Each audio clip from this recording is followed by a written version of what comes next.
సంగారెడ్డి జిల్లా జహీరాబాద్లో సంచలనం సృష్టించిన యువకుడు తాజుద్దీన్ హత్య కేసును పోలీసులు ఛేదించారు. తాజుద్దీన్ తన కుటుంబానికి చేతబడి చేస్తున్నాడని హసన్ అనే వ్యక్తి అనుమానం పెంచుకున్నాడు. గతంలోనూ ఇద్దరి మధ్య చేతబడి విషయంలో గొడవలు జరిగాయి. తన కుటుంబ సభ్యులు అనారోగ్యం పాల్గొవడానికి తాజుద్దీన్ ప్రయోగించిన తాంత్రిక ప్రయోగాలే కారణమని భావించాడు. దాంతో తాజుద్దీన్ హత్యకు హసన్ పక్కా ప్లాన్ చేశాడు. నిన్న మధ్యాహ్నం ముక్రమ్ అక్బర్తో కలిసి హసన్ తాజుద్దీన్ మాట్లాడుకుందామని బయటికి తీసుకెళ్లాడు. జహీరాబాద్ చెన్నారెడ్డి కాలనీలోని చెరుకు తోటకు తీసుకెళ్లి అతన్ని కిరాతకంగా హతమార్చారు. అతన్ని నిర్బంధించి చేతులు విరిచి మెడకు తాడు కట్టారు. ఆ తర్వాత కమ్మకత్తితో మెడకోసి చంపేశారు. అతని ప్రాణం పోయే వరకు క్రూరంగా హింసించారు. ఆ తర్వాత మృతదేహాన్ని కారులో తీసుకెళ్లి పాడుబడ్డ బావిలో పడేశారు. అనంతరం నిందితులు పోలీసులకు లొంగిపోయారు.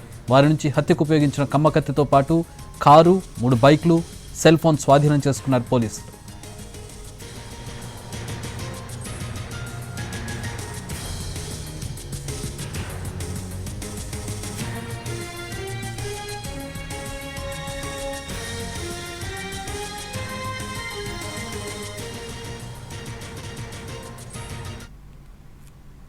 తాజుద్దీన్ హత్యకు సంబంధించి పూర్తి వివరాలు మా ప్రతినిధి శ్రీనివాస్ అందిస్తారు. శ్రీనివాస్, ఏంటి అంటే ఆల్రెడీ నిందితులు లొంగిపోయినట్టుగా తెలుస్తోంది. కుటుంబ సభ్యులు ఏం చెబుతున్నారు? ఏంటి వీరి మధ్య గొడవ ఏంటి? అంత క్రూరంగా హింసించి చంపాల్సిన అవసరమే వచ్చింది?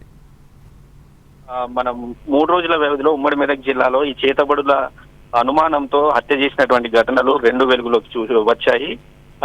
జైరాబాద్ నిన్నటి సంఘటనను చూస్తే కనుక నిన్న మధ్యాహ్నం సమయంలో జైరాబాద్ కు చెందినటువంటి తాజుద్దీన్ అనే కూడా అక్కడ ఉన్నటువంటి మహేంద్ర పరిశ్రమలో కాంట్రాక్ట్ వర్కర్ గా పనిచేస్తున్నాడు. అయితే ఆ హసన్ అనే వ్యక్తి మటన్ షాప్ నిర్వహిస్తూ ఉంటాడు. అయితే ఇతనికి గతంలో వీరందరూ కూడా మిత్రులు. అయితే గత కొన్ని రోజులుగా కూడా హసన్ ఫ్యామిలీలో వారి పిల్లలకు, భార్యకు అనారోగ్యం గురి కావడంతో అతను బాబాను ఆశ్రయించాడు. అయితే బాబా ఆ కుటుంబం అనారోగ్యం గురి కావడానికి తాజుద్దీన్ అనే యువకుడు చేతబడులు చేస్తున్నాడు, బాణమతి చేస్తున్నాడు అని చెప్పి హసన్ కు చెప్పడంతో హసను ఇటు తాజుద్దీన్ మధ్య గత కొన్ని రోజుల క్రితం గొడవ కూడా జరిగింది. 2 సార్లు ఇదే విషయం మీద గొడవ పడ్డారు. తన ఫ్యామిలీ జోలికి రావద్దు, తన ఫ్యామిలీకి బాణమతి చేయొద్దని చెప్పి హసన్ హెచ్చరించినట్టు సమాచారం. అయినా కూడా తిరిగి తన కుటుంబంలో అనారోగ్యం అందరూ గురి కావడంతో మాత్రం హసన్ ఎలాగైనా కూడా తాజుద్దీన్ ని హత్య చేయాలని చెప్పి ప్లాన్ చేసుకున్నాడు. నిన్న అతనికి ఫోన్ చేసి మాట్లాడాలంటూ కూడా పిలిచి ఈ బైక్ పై ముక్రమ్ అదే విధంగా అసద్ అనే 2 యువకుల్ని తీసుకొని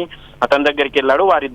వారిద్దరిని తాజుద్దీన్ వారి బైక్ పై ఎక్కి జైరాబాద్ చెన్నారెడ్డి కాలనీలో వెనక ఉన్నటువంటి చెరుకు తోట వద్ద తీసుకెళ్లారు. తీసుకెళ్లిన తర్వాత తిరిగి ఇదే విషయంలో ఇద్దరి మధ్య గొడవ జరిగింది. గొడవ జరిగినటువంటి సందర్భంలో అప్పటికి ఎలాగైనా కూడా తాజుద్దీన్ ని చంపాలని చెప్పి హసన్ ప్లాన్ చేసుకున్నాడు. ఒక కమ్మకత్తి, మనం చెట్లలో కోసేటువంటి కమ్మకత్తి ఏదైతే ఉందో భారీ సైజులో ఆ కమ్మకత్తి అప్పటికే తెచ్చుకున్నాడు. వెంటనే ఈ 2 యువకులు ఎవరైతే ఉన్నారో 2 యువకులు తాజుద్దీన్ ని పట్టుకొని అతని చేతులను విరిచి చేతులు కట్టేసి ఆ తర్వాత మెడకు తాడు కట్టి ఉరేసినట్టుగా చేసి ఒక అరగంట పాటు చిత్రవద చేశారు. కిరాతకంగా అతన్ని హింసించారు. హింసించిన తర్వాత ఆ కమ్మకత్తితో ఒక్కసారిగా కూడా మెడపై 2-3 సార్లు దాడి చేయడంతో మాత్రం తాజుద్దీన్ అక్కడికక్కడే కుప్పకూలి మృతి చెందాడు. మృతి చెందిన తర్వాత అతని మృతదేహాన్ని ఓ కారులో తీసుకెళ్లి అక్కడ ఉన్నటువంటి పాడుబడ్డ బావిలో పడేసి హత్య తర్వాత నిందితులు ఎలాగైనా పోలీసులకు దొరికిపోతామని చెప్పి తెలిసి పోలీసుల ఎదుట లొంగిపోయినటువంటి పరిస్థితి కనిపిస్తుంది. చక్రి, ఉమ్మడి మెదక్ జిల్లాలో మాత్రం 3 రోజుల వ్యవధిలోనే 2 ఘటనలు వెలుగులోకి రావడం, జనాలు ఇటు ఆరోగ్యం బాగాలేకపోతే హాస్పిటల్కి వెళ్లాల్సింది పోయి ఈ బాబాల దగ్గరికి వెళ్ళి చేతబడులు, బాణమతి అని చెప్పి అవన్నీ మూఢనమ్మకాలను నమ్మి ఇటువంటి హత్య ఘటనలను అయితే వెలుగు చూస్తున్నటువంటి పరిస్థితి అయితే మనకు కనిపిస్తా ఉంది. All right, thanks for the updates.